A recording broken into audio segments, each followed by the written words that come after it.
How to restore abrasion cavities with composite.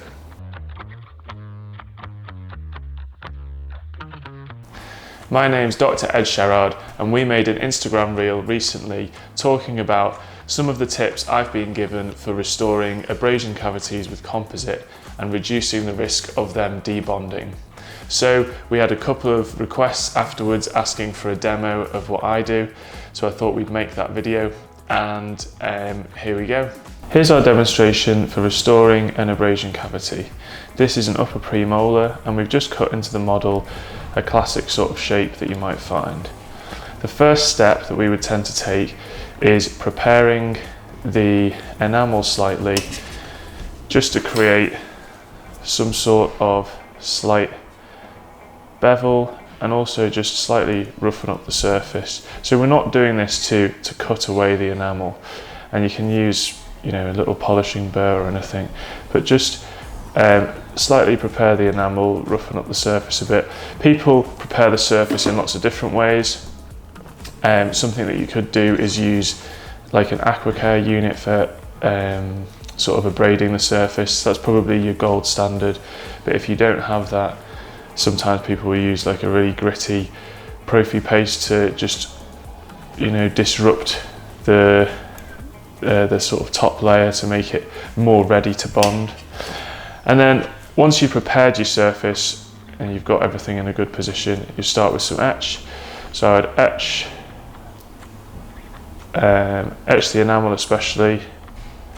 One school of thought with etching is to etch the enamel for longer, say 20-30 seconds, and then etch the dentine for maybe 5 seconds at the end. Depends on the bonding system that you're using, and then wash it off.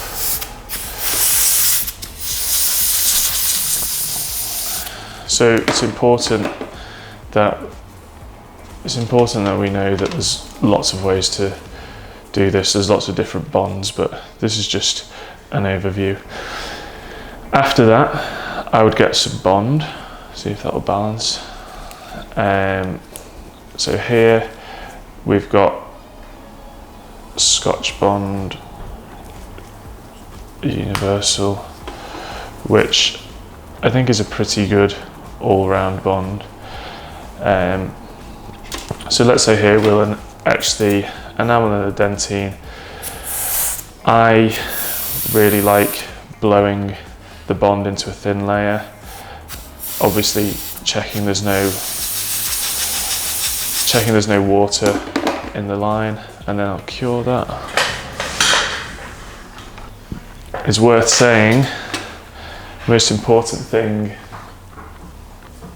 overall for bonding composite is keeping things dry, so ignore the water on the tray.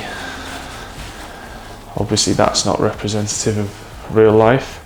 And then this is the most important bit in my eyes. So once you've etched and bonded, however you want to do that, it's adding a layer of flowable composite onto the dentine. So that's what I would do there, is place a thin layer of flowable composite onto the dentine, because the bond strength of the flow onto the dentine is just so much better. When I started doing that quite a long time ago, the number of debonds that you see is just like drastically lower. And cure that. So, and I always feel like that's the most important bit done. Once I've done that bit and the dentine is sealed with flow, I feel like the most important step is over. So what you end up with here is sort of a smooth layer of flowable comp blending onto the enamel, and then we'll get some composite. Next bit, adding the composite. This is A1 Venus Pearl. I really like Venus Pearl because it's so hard. It just seems so hard wearing. Fracture risk seems relatively low compared to some of the other composites. So we've got some composite on the tooth, and then I'll sort of blend it down towards the gingival margin.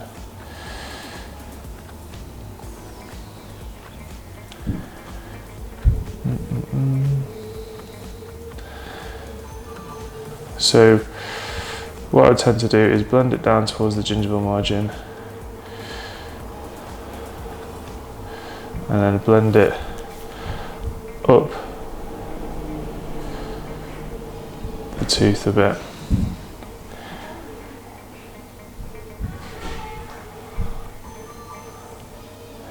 And try and get some sort of reasonably smooth join. So key thing here, blending the composite up onto the enamel a bit. I normally wear loops, which I haven't got on this video, and I think loops are the best thing that you can ever buy as a dentist. So composite is generally on there. So next stage, cure it a bit again. So after that, that's when I'd get my finishing burrs. I like a long, thin composite finishing burr, and I would sort of polish around the margin, make sure there's a smooth join, and then just, so one piece of advice, people sometimes give is to keep moving the handpiece in the direction that the burr is spinning. So I would sort of slowly polish it until there's a really smooth join, and then my final thing would be to use soft flex discs to polish it up further and continue to get the smooth join.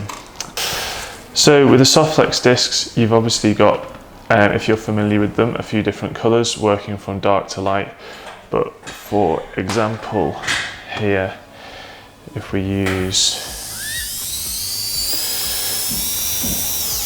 the orange,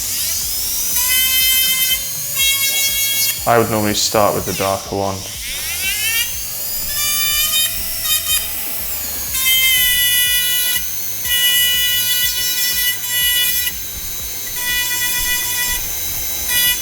So that must be bad on your ears. And I'd spend more time than that polishing, but that's the overview. So, smooth join, seal the dentine onto the enamel. Hopefully somebody finds that helpful. There we go. Hopefully you found that helpful. Remember, there's lots of different ways people do things. This is just what I found helpful, and hopefully somebody finds that useful. Thanks very much for watching.